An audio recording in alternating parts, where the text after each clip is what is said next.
You're listening to the Radius Church podcast, recorded live each Sunday in North Hollywood, California. All right, let me try out some new material on you. I used to hate facial hair, but then it grew on me. Why did the man fall down the well? Because he couldn't see that well.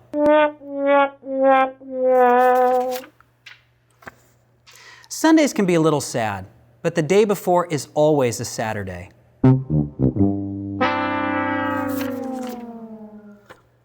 My wife asked me to stop singing Wonderwall to her.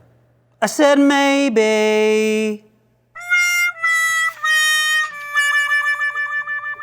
Now, I'm allowed to tell bad jokes. It comes with the territory.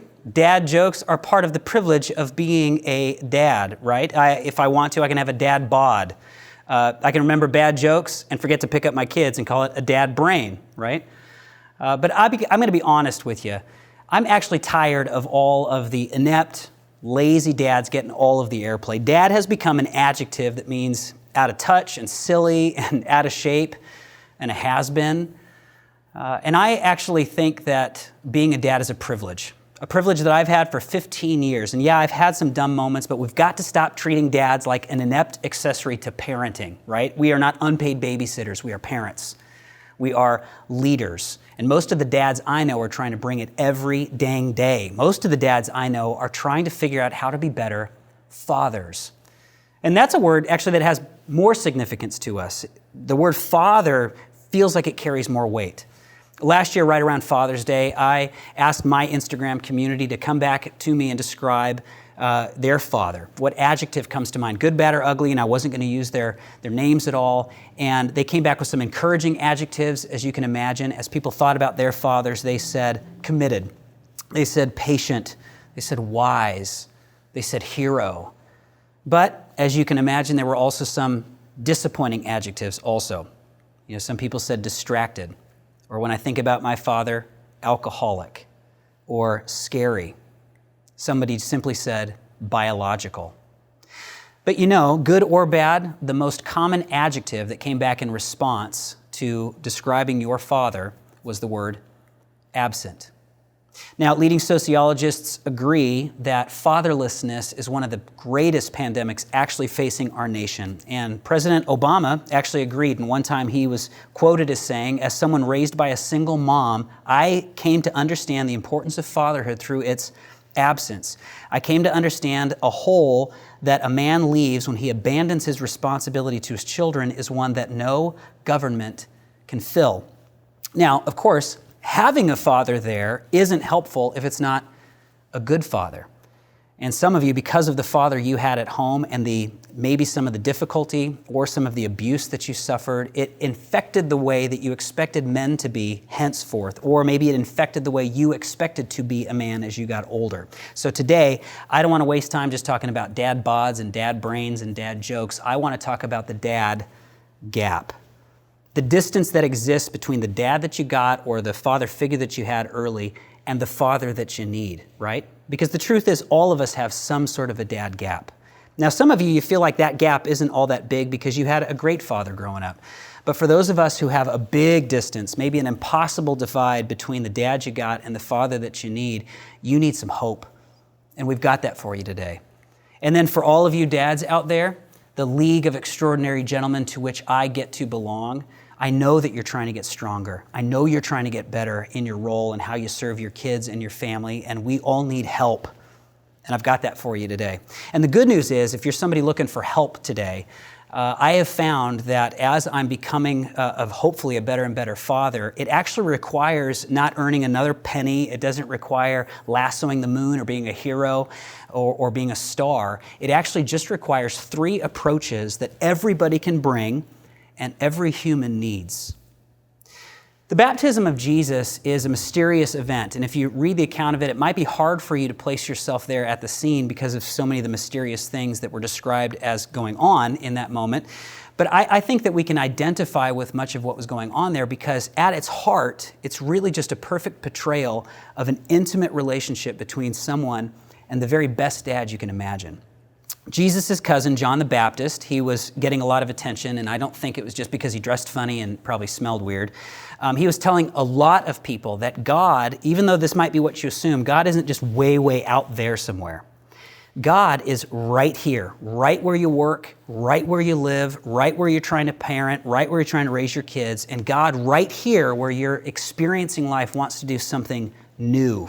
And people were starting to pay attention to that new thing because everybody wants something new in their lives, especially when we're struggling. And that's what John came here to say. Then in Matthew's biography of Jesus in chapter 3, it says, Jesus came from Galilee to the Jordan to be baptized by John. But John, and this would be my reaction, he tried to deter Jesus, saying, I need to be baptized by you, and do you come to me? John was one of the first people who really understood who Jesus claimed to be, and John believed he was, in fact, the Messiah of the world. And gosh, if this is some sort of ritual that's supposed to be performed, isn't the greater among us supposed to do this for the lesser one? Jesus, you need to baptize me. But Jesus replied, let it be so now, baptize me. It is proper for us to do this to fulfill all righteousness. Then John consented. And what Jesus is saying there is, I want you to do for me what God wants everybody to experience. So, even though people saw Jesus being baptized just like everybody else was being baptized by John, this next part was unique to Jesus' experience and certainly unique to any baptism I've gotten to be a part of. As soon as Jesus was baptized, he went up out of the water, and at that moment, heaven was opened, and he saw the Spirit of God descending like a dove and alighting on him, and a voice from heaven said, I can't imagine what this sounded like. And remember that this is the first time anybody in any religious text is claiming to hear the voice of God for over 4 centuries. And if God spoke in this moment, it's fascinating to see how he decides to break the silence of 400 years. This is my Son, whom I love. With him I am well pleased. And there's so much I could say about that moment, but right here, what I want us to see for our purposes today is what looks like, to me at least, the perfect father. For those of you who need hope for that gap that's left between the dad you had and the father that you need, and for those of us dads looking for help, I think all of it's right here. First of all of us need a father to be with us, right? The Spirit of God, the presence of God, it clearly is right there with Jesus in this moment. You know, 1/3 of American children right now are growing up without their biological father around. And the statistics in Los Angeles, where we get to serve, are actually closer to 50%. People growing up without their biological fathers around, at least not most of the time. And that might just seem like one big problem. Why can't guys stick around? But as you know, and maybe this is your story too, it's actually made up of a lot of unique challenges and unique stories. So I don't want to just jump to the conclusion that every dad is just taking off, or half of the dads are taking off from their responsibilities. Truth is, fewer people are getting married before they have kids, and it's easier to dissolve some of those relationships than a marriage relationship. So you have a child, the relationship status changes, and maybe the biological dad isn't there very much. Some dads, frankly, they're choosing addiction, and as somebody in recovery myself, I understand how that can lead to giving up everything that is most precious to you, even your kids, as you chase that addiction. But even for the 50 to 70% of biological dads that have an investment in the lives of their kids, just because you're around doesn't mean you're also sometimes not kind of absent too. I know I am. We're just torn, right? We live in that constant tension between making enough and being around enough, and we don't ever feel like we can succeed at both things well. Some of you divorced dads are scrambling to try to figure out how to support 2 households. That's not an easy task. Some of you dads, you are so afraid of getting it wrong and you don't feel qualified for the unique challenges or maybe even gifts that your child has, and so it would be easier to just leave it to the mom rather than partner with the mom. Some of you, because of some of the marriage challenges that you're having, it's easier for you to leave each other alone, and maybe because of the situation in your household and mom is there a little bit more often with the kids, she's doing primarily most of the parenting. What God inspires here for all of us is what I believe he's empowering all of us to do, and it's so simple. First of all, let me just say this. If you are a working dad, Do not be ashamed of working hard. That rent ain't going to pay itself, all right? I think we far too often beat up moms and dads who are working to just try and make ends meet. You are doing noble, noble work. You got to do that. Own up to that responsibility.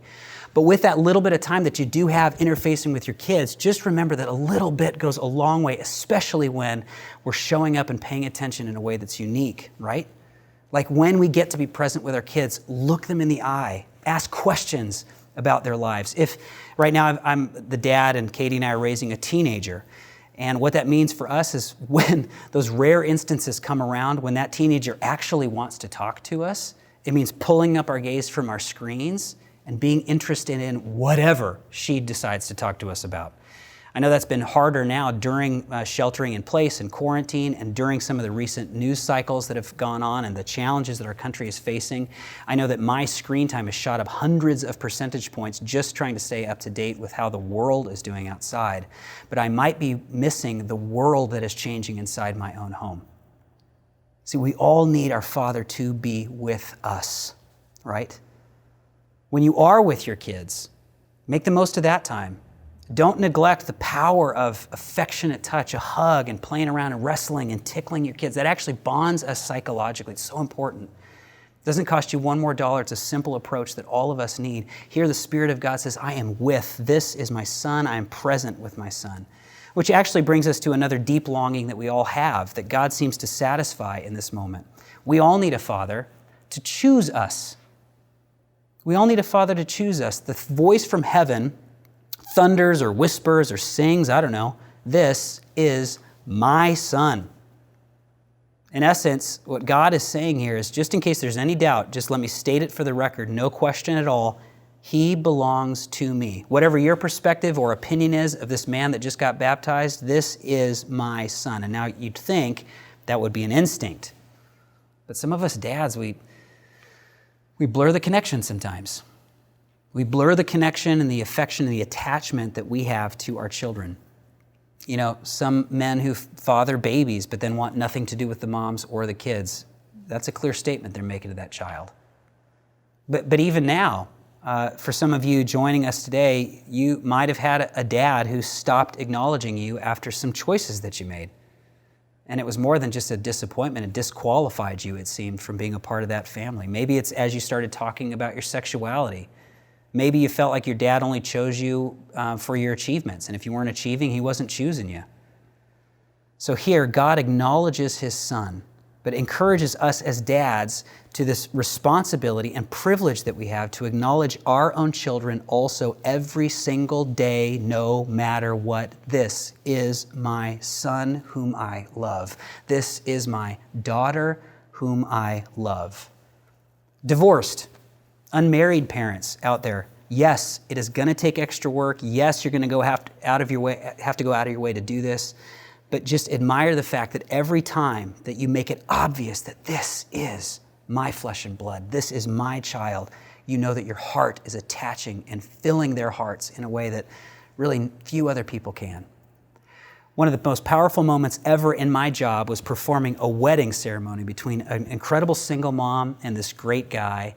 And part of the ceremony was bringing up the young child. And if I remember, he was probably 4 or 5 at the time. And I stooped down so that my eyes were level to his eyes. And as a part of the ceremony, I said, listen, this man chooses you.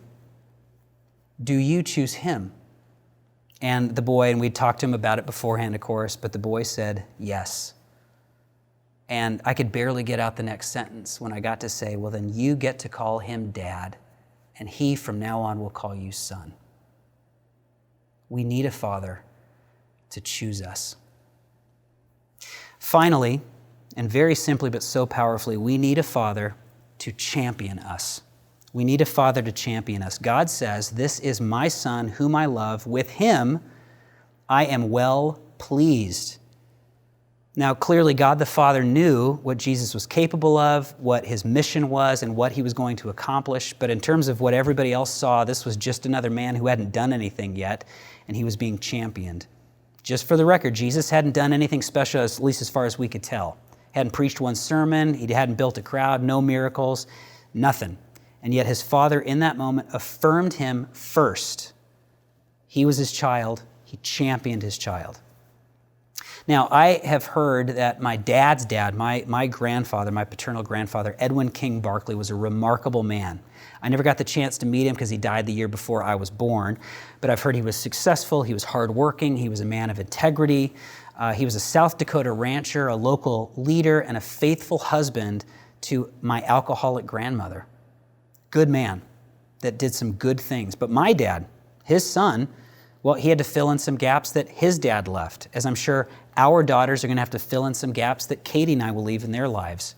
My dad, he modeled a devoted relationship with Jesus. That's not something he got obviously as he was growing up. My dad was so affectionate with us, something I found he didn't get as he was growing up. My dad always, and to this day, continues to tell me how proud of me he is, even before I've done much yet.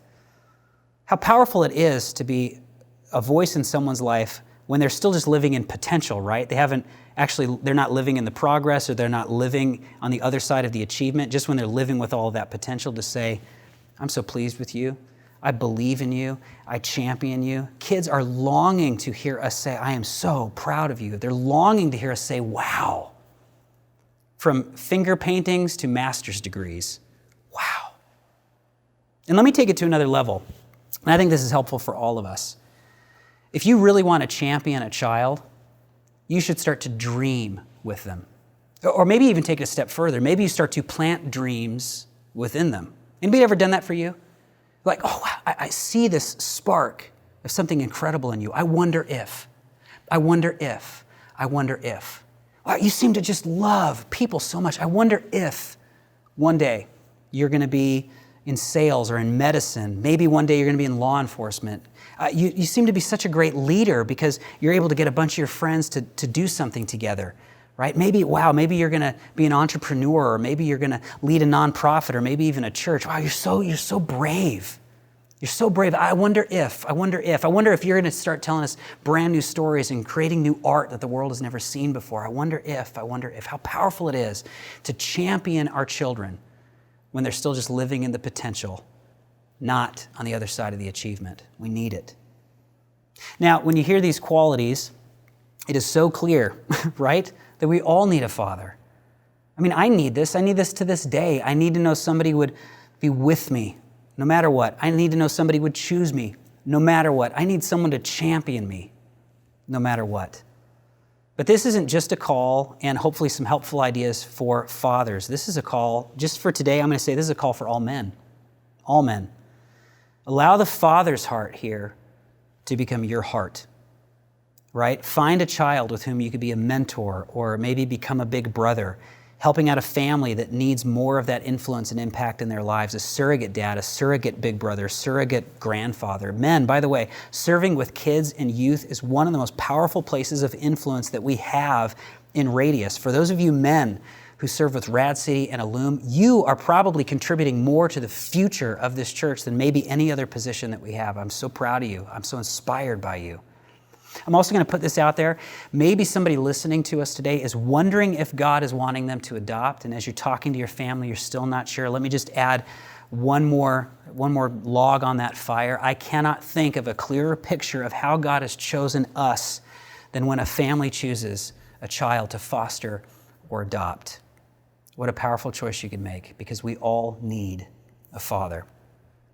You know, my wife recently told me about Rob Kenny, and he's becoming kind of a YouTube sensation, which is not a phrase I often say. I'm not very well aware of YouTube sensations. What's interesting about Rob, though, is that Rob is the father of 2 grown children. So Rob Kenny is not in the demographic that normally becomes a YouTube sensation. Is that the right phrase? Well, anyway. So the reason I think he's getting a lot of attention is because he's got a powerful purpose. Rob is someone whose father walked out on him when he was a kid. And so he has started this channel to teach young people how to deal with all sorts of basic household tasks that he had to learn on his own. His dad didn't teach him, and I suppose his mom didn't teach him. And he simply calls his channel, Dad, How Do I? And it includes how to tie a tie and unclog a toilet and hang a shelf. And last I checked in just a little bit ago, he didn't actually have that many videos yet produced, but he already had 1.3 million subscribers. And that tells you a lot about the dad gap that some people are experiencing. What tells you even more is if you read some of the comments under those videos. Just a couple of excerpts. My father passed away when I was 7, and I literally never got to, literally never got to teach me any of this. Another comment that really stood out to me, someone just simply said, "You are the perfect dad." Now, I'd be surprised if Rob thinks he's the perfect dad, but I do think it alerts us to something that I want to say as I close. That's a great start. Being a great dad is a great start. I hope you had a great dad, but ultimately for all of us, it's not enough. We do all need a father, but really, we all need a perfect father, don't we? We do. Dads, if you're like me, you long to be a better father for your children. But I strongly urge you today to rely on the Father who loves them more than you ever could, gave up for them more than you ever will. So pray desperately for your kids, not just that they would know God's love through you, pray that they do that, but pray that you will know how much you are loved by your Father. That you are loved by your Father. Because the truth is, everybody joining us today is living with a dad gap. Distance between the dad that you have and the father that we all need. There's no question. I don't care how great your biological dad or your stepdad was, we all fail each other. We all fall short. Every single one of us has a distance between how much love we've gotten from our dads or moms or spouses or each other and the love that we crave. But hear me in this, the hole that you have in your life does not mean that you are inadequate. It just means that you're unsatisfied. Believe me when I say that experiencing this void in your life doesn't mean that you don't deserve the love that you most need. It just means that you need more love than any human can give. God promises to be the perfect father that we all need. You know, I'm not going to get Father of the Year for this, but I got to share with you a story. Years ago, Katie, my wife, she was out of town, and I was at home with our 2 daughters. And this one morning, we all got to sleep in, so I slept in. And I got woken up by a knock at the door. And so I stumble out of bed hoping the knock didn't wake up my daughters. I stumble down the hallway. I open the door and I'm staring at my neighbor. And then I look down, I see the faces of my 2 daughters. You know, the ones that are supposed to be in their beds safely within the protection of their dad. Well, it seems like what had happened was they got up early and for some reason walked right by my bedroom. Maybe they thought I would be in another room of the house, and they just panicked and felt like they couldn't find me, didn't know where I was. So our oldest, who was 6 at the time, took our youngest, who was 3 at the time, outside of our home and walked down the block to look for me. The neighbor who knew them and knew us spotted them. I'm so grateful for her. And she walked them back, and if I remember right, they were both wearing Princess Tiana PJs. Walked them both back to our house, you know, where they live, you know, where I was. Knocked on our door, and then there I was. They had found me. And I remember them tearfully asking, "Where were you?" To which I said, "I was right here the whole time, like I always am." Our deepest glitch is interpersonal. Our deepest need is an interpersonal one. We are estranged from the love that we most need. Your soul is not looking for just some more success. Your soul is not looking for just some kind of love. Your soul is not just looking for, you know, some achievement in this life. Your soul is looking for someone. Your deepest need has a name. And there is a person who spanned an impossible distance, an impossible gap between a rebellious world and her creator, a person who went to death for you, not just as a gesture, not just as a martyr, but as a complete satisfaction of the debt that we have incurred and proof once and for all that we are worth choosing. We are worth being with. We are worth believing in. We are worth loving to death. Making it possible for us to have a place with our Father. Before we've moved a muscle, before we've achieved a thing, He's chosen to be with us. He's chosen to champion us. He's chosen us. His way to us was the cross. Our way to Him is Jesus. So listen, becoming a Christian, as we talk about often here, isn't just joining a religion, and that's fine, but you know, in my experience, religion is just another way of keeping life predictable. No, becoming a Jesus follower means just concluding that your soul is too ravenous to settle for anything less than God, and ultimately finding out that you can have him. So as we often do, I just want to close and give you an opportunity to discover the love that we all most deeply need. But before I pray, I want to give you one final word, dads, as an encouragement. I know that you're showing up. I know that you're trying your best. I hope that today I've given you some helpful ideas for how you can make most of the little time that you have. Because every single one of us, including you, needs a father who will be with us, a father who will choose us, and a father who will champion us. We need you. And you need God. Let me pray. If you're someone who wants to make a decision today to experience fully an intimate and unending relationship with the Father who loves you perfectly, you simply have to say, God, I give up trying to figure this all out on my own. I need you to save me. Save me from a life without you and lead me to a life that I can't experience without you.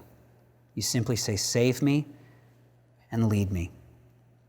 And God, I also want to pray for my own life and my own leadership, and for those dads, for those men specifically who are joining us today, that God, you would give us the presence of mind to be present with the people who we can most influence.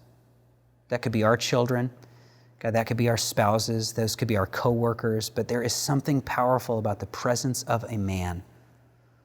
When we show up, God, as people who are choosing to be with no matter what, we are choosing to choose people no matter what, and we choose to champion people no matter what.